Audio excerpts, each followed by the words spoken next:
perca mais nenhum vídeo da TV Evangelizar. Inscreva-se agora. Olá, bom dia, bom domingo para todo mundo. Sejam todos bem-vindos a mais uma edição do nosso Terra Boa. Você está sintonizado na nossa TV Evangelizar para todo o Brasil. Confira comigo os destaques desta edição. A economia solidária sendo incentivada pela comunidade acadêmica. Uma palmeira que tem despertado interesse de pesquisadores e de empresários no Brasil. E um produtor de uva que está apostando em um sistema diferente de cultivo.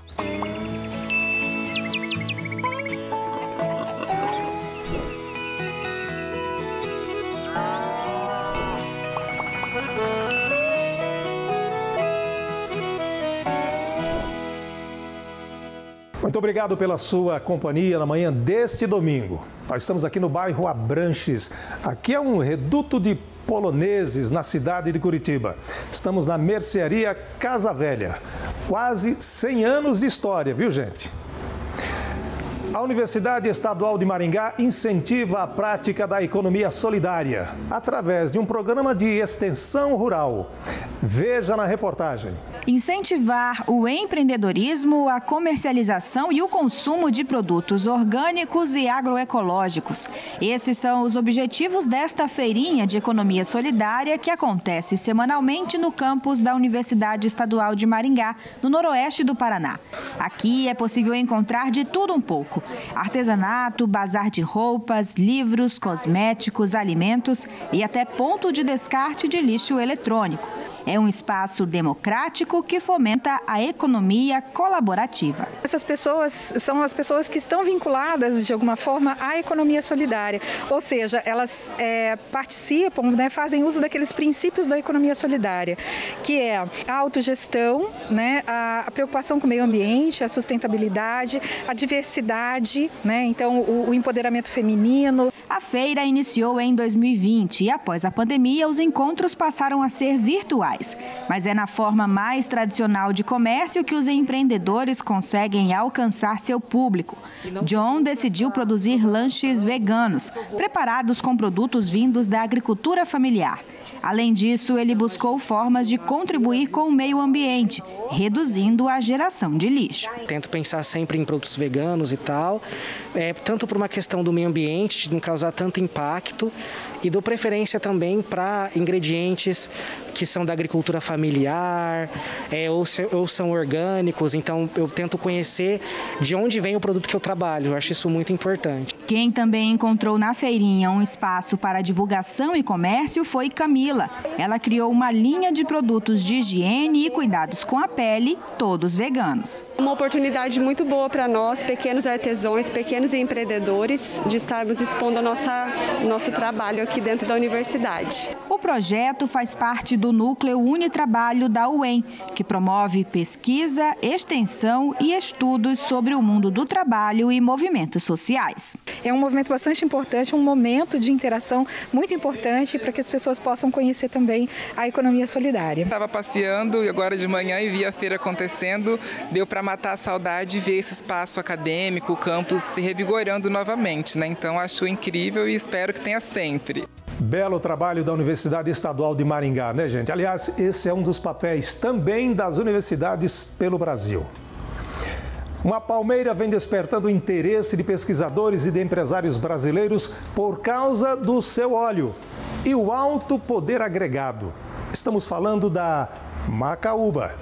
A macaúba, também conhecida como macaíba, bocaiúva, coco baboso, coco de espinho e macajuba, é uma palmeira nativa do Brasil, presente em diferentes biomas brasileiros, especialmente em áreas de cerrado e regiões semiáridas do Nordeste. Seu nome vem do tupi macaíba, junção de bacaba com iuba, que significa coco amarelo. A macaúba é explorada tradicionalmente na região do Cariri de forma extrativista, ou seja, aproveita-se, né, o que a própria natureza dá e isso se transforma em renda, em trabalho.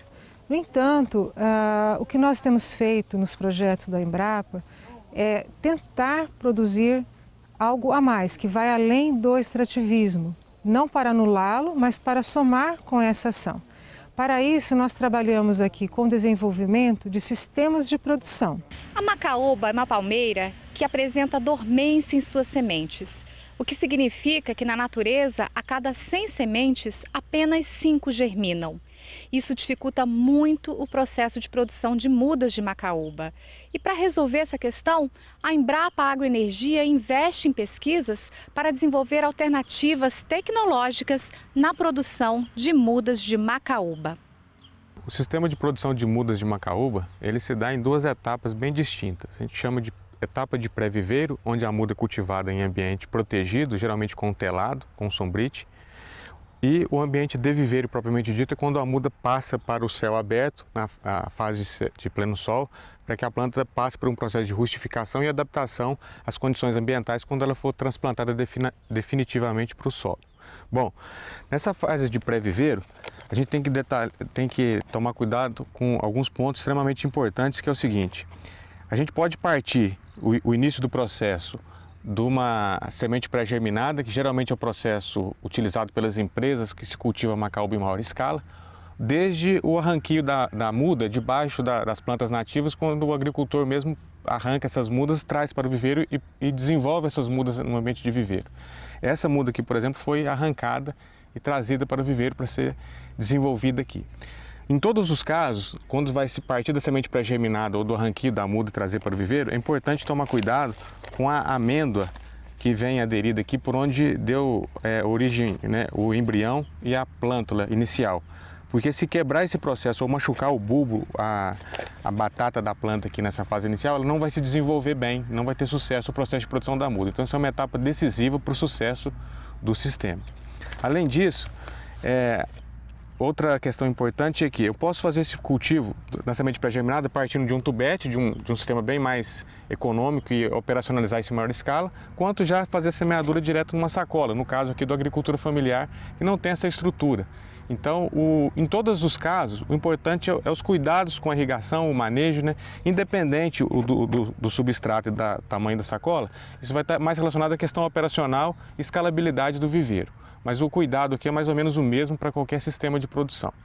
Bom, outra coisa importante é o seguinte: no desenvolvimento fenológico da muda, ou seja, no desenvolvimento dela ao longo do tempo, a gente pode ver isso aqui, talvez a segunda folhinha, segunda, terceira, quarta, ela está indo para a quinta folha. Aqui numa muda mais já desenvolvida, pega a primeira folha já secando, a primeira, segunda, terceira, quarta, a quinta folha. A sexta folha em diante já é a folha pinada, ou seja, a folha definitiva das palmáceas, com os folíolos compostos. Então, aqui é um ponto decisivo para quê? Nessa fase aqui, quando a muda já tem pelo menos um par de folhas definitivas, a gente chama de folha pinada, a folha característica da palmeira, já é um momento que ela está bastante rústica para ir para o céu aberto, para pleno sol. Então, quando ela é produzida na fase de viveiro assim, nessa transição de fase, ela já pode ir a pleno sol para aí sim estar se rustificando para ir para o campo. O tempo médio de produção da muda dura em média 1 ano, ou seja, mais ou menos 6 meses na fase de pré-viveiro e mais ou menos 6 meses na fase de viveiro, onde a muda vai se desenvolver, ter no mínimo um par de folhas definitivas e está apta a ser transferida para o campo de forma definitiva. Essa palmeira, que pode chegar a até 15 metros de altura, possui grande potencial de uso para a diversificação alimentar, para agroindústrias no conceito de biorefinaria e para a produção de biodiesel, além de ser apontada como alternativa na implantação de sistemas agroflorestais e no contexto da integração lavoura, pecuária e floresta, conferindo maior sustentabilidade ambiental e renda para a agricultura familiar. Devido ao seu grande potencial para a produção de óleo, geração de coprodutos de alto valor agregado, rusticidade, ampla adaptabilidade, capacidade de fixação de carbono e viabilidade técnica e econômica, a macaúba é fonte de estudos realizados pela Embrapa. Os resultados alcançados até agora nas pesquisas representam um grande avanço para o desenvolvimento do sistema de produção da cultura da macaúba no Brasil. Quanta riqueza na macaúba, né, gente? Quanta riqueza! Por isso esse interesse de pesquisadores e de empresários brasileiros. Agora vamos para Santa Catarina, município de Lontras. Vamos conhecer uma produção diferente de uva através de uma espaldeira que conduz a planta, garantindo um fruto com mais açúcar. Na propriedade que fica no Braço Concórdia, em Lontras, o Osvino cultiva 2.000 pés de uva, a maioria Bordeaux, para a fabricação de vinho e suco. As terras que ele adquiriu há 15 anos eram usadas na produção de fumo pelos antigos donos e foram aos poucos transformadas. A estufa hoje abriga a adega e virou cartão postal aqui na Estância do Vino. O nome surgiu primeiro porque vinho em italiano é vino. E também é meu apelido de casa, de criança. Em vez de Osvino, todo mundo me chamava de Vino. Então a gente juntou essas duas informações aí para construir o nome. Descendente de italianos e alemães, o Osvino é empresário em Rio do Sul e mora no bairro Taboão.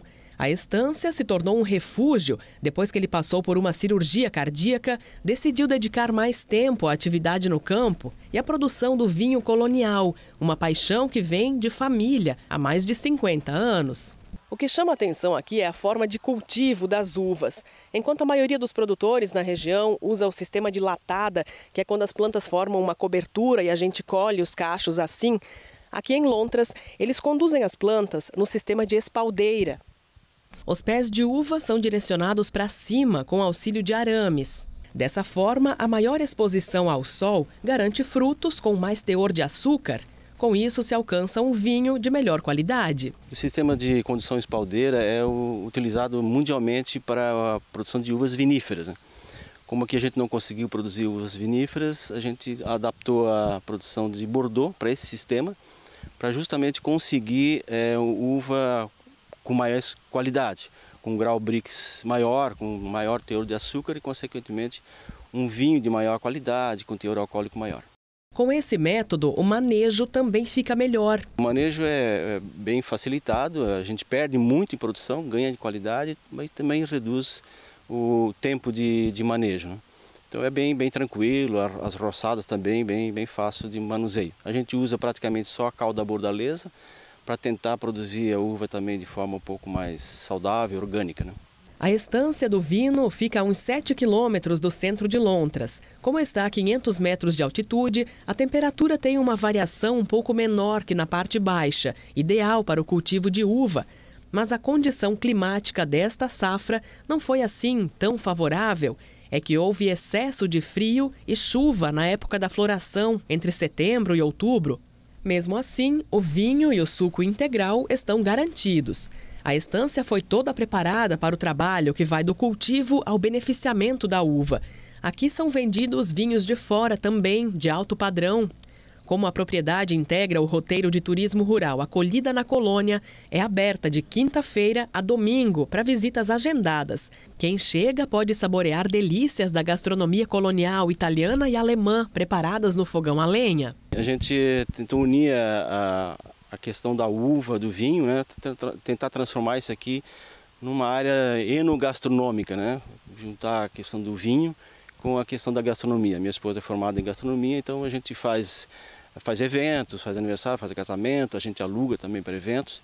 E fizemos aí os almoços dominicais com reserva, juntando a questão da gastronomia alemã e italiana, porque também a nossa origem é essa, alemão e italiano. Quem quiser conhecer a estância, ter esse contato próximo com a natureza, apreciar belas paisagens e ainda aproveitar a gastronomia e o vinho, pode agendar uma visita pelo número 479-9281-8235.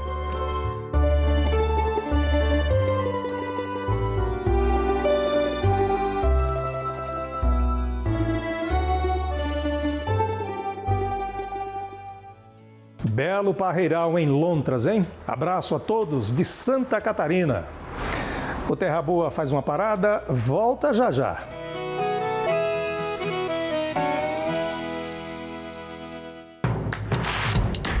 Não perca mais nenhum vídeo da TV Evangelizar. Inscreva-se agora.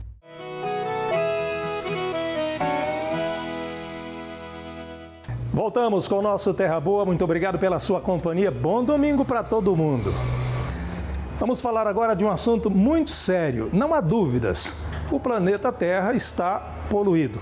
Pesquisas apontam que o Brasil é um dos países mais poluídos do mundo. E como resolver isso? Claro, com a educação ambiental. O Brasil está na lista dos países mais poluídos e ocupa o 4º lugar no ranking mundial com o maior acúmulo de emissões de gases e poluentes. Um reflexo do descuido com o meio ambiente que uma lei vem tentando mudar desde 1999. É a Lei de Educação Ambiental Brasileira, que prevê a formação de cidadãos mais conscientes. A sugestão, principalmente para as crianças e para os adolescentes, é que isso se dê de forma mais lúdica, não por intermédio de aulas expositivas necessariamente, mas por intermédio de visitas, conscientização sobre como realizar a preservação do meio ambiente de forma prática, como reciclar o lixo, como fazer eventualmente uma compostagem, como cuidar de um jardim. E já que educação ambiental se aprende na prática, nós estamos na estação ecológica de uma escola, um projeto que ensina as crianças a cuidarem dos animais e da natureza desde cedo. Um aprendizado para a vida toda. Viver a questão do meio ambiente, desde um plantio de árvore, desde uma nascente, ver como é que brota a água, quando seca a nossa água na cidade, eles veem que o Passaúna seca porque nós somos vizinhos do Passaúna aqui. Desde o nascimento dos bichinhos, uma chocadeira, o reaproveitamento dos alimentos que sobram na nossa escola, que vêm todos para cá para os animais, né, se alimentarem. E esse aprendizado está na ponta da língua. Da onde vêm essas cascas? Da escola. Da comida de quem? Da gente. Para onde vão essas cascas? Dos animais. Lá na escola a gente está fazendo um projeto do lixo reciclável. Ele ajuda muito também no meio ambiente. Cuidar da natureza, cuidar dos bichos, reciclar para não prejudicar a natureza. E me conta uma coisa, Vinícius, você leva assim tudo que você aprende aqui para casa, para o papai, para a mamãe, para a família, para todo mundo também cuidar do meio ambiente? Como é que você faz? Sim, eu falo para eles, porque se todo mundo fazer isso, o mundo vai ficar melhor, daí não vai poluir. É preciso lembrar que educação ambiental não é assunto só de criança. A lei também prevê a aplicação desse conteúdo nas universidades. Realizar a educação ambiental não é fazer com que os cursos tenham uma disciplina sobre meio ambiente, sobre as questões ambientais, mas é fazer com que esta visão do ambiente esteja inserida nos diferentes conteúdos das diversas disciplinas que existem na formação profissional. Apesar do objetivo da lei ser as instituições educacionais, não podemos esquecer que a preservação do meio ambiente depende de toda a sociedade. Existem várias formas de fazer isso por intermédio de conscientização de campanhas, tanto em âmbito municipal, quanto estadual e federal. O mais comum e mais assertivo é que o próprio município implemente políticas públicas voltadas à conscientização. A gente tem que fugir um pouco do modelo individual de educação ambiental e pensar sempre numa educação ambiental que é coletiva. A partir da coletivização, não apenas ela é mais efetiva do ponto de vista de conscientização, como ela se propaga muito mais rápido. E essas empresas nessa concepção, elas são muito mais proativas e aí fazem com os seus colaboradores todo um processo de capacitação. Se você envolver os funcionários nessas ideias, né, de como reduzir geração de resíduos, reduzir impactos ambientais, eles se sentem parte dessa construção e passam a entender a problemática ambiental e inclusive a refletir nas suas casas. Não há dúvida, a educação vai transformar o planeta, inclusive na questão ambiental, e é o que nós esperamos. Maringá, na região noroeste do estado do Paraná, é conhecida a cidade pelos ipês, os ipês amarelos que colorem a cidade. Mas nesta época do ano, quem tem colorido bastante o município são os girassóis. A coisa mais linda. Veja.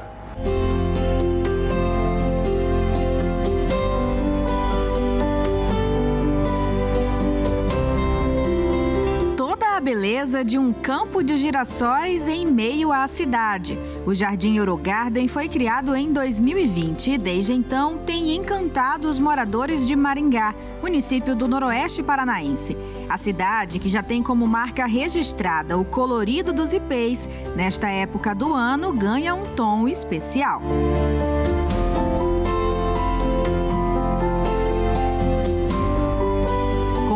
área que equivale a quase 4 campos de futebol, o Jardim de Girassóis se torna um dos locais mais escolhidos para ensaios fotográficos. Todos querem aproveitar a florada, que dura apenas 15 dias. Eles são o plano de fundo perfeito para casais apaixonados. Amanda e David, por exemplo, escolheram o amarelo dos girassóis para iluminar o buquê do casal. É uma forma muito especial, em questão de decoração também a foto fica muito bonita e a gente veio aproveitar mesmo. Maringá tem bastante pontos turísticos, né? Mas igual esse campo eu nunca tinha visto, é a primeira vez que eu venho e achei bem legal. Uma foto bem marcante mesmo pra gente. A plantação de girassol em meio à cidade tem encantado quem passa por aqui. O campo é uma atração em pleno outono. Quem vem não pode levar um girassol para casa, por isso capricha nas fotos. A fama dos girassóis de Maringá se espalha pela região e eles atraem moradores de outras cidades. Já tinha vindo há uns anos atrás e hoje está espetacular, está muito lindo, tiramos bastante fotos. O ano passado eu até queria vir, mas já tinha esgotado os dias e aí quando o fotógrafo falou para aproveitar os dias e eu fui e aproveitei. Vai voltar para Minas então com um álbum renovado. Maravilhoso, com certeza.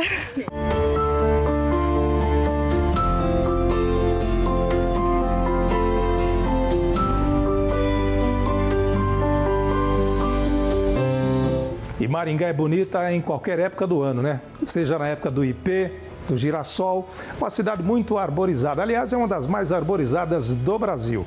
Abraço a todos de Maringá e de toda a região noroeste do estado do Paraná. Ficamos por aqui. Muito obrigado pela sua audiência. Aproveite bem a sua semana. Fiquem todos com Deus. Tchau, gente. Tchau, seu Fernando. Bom dia. Bom dia.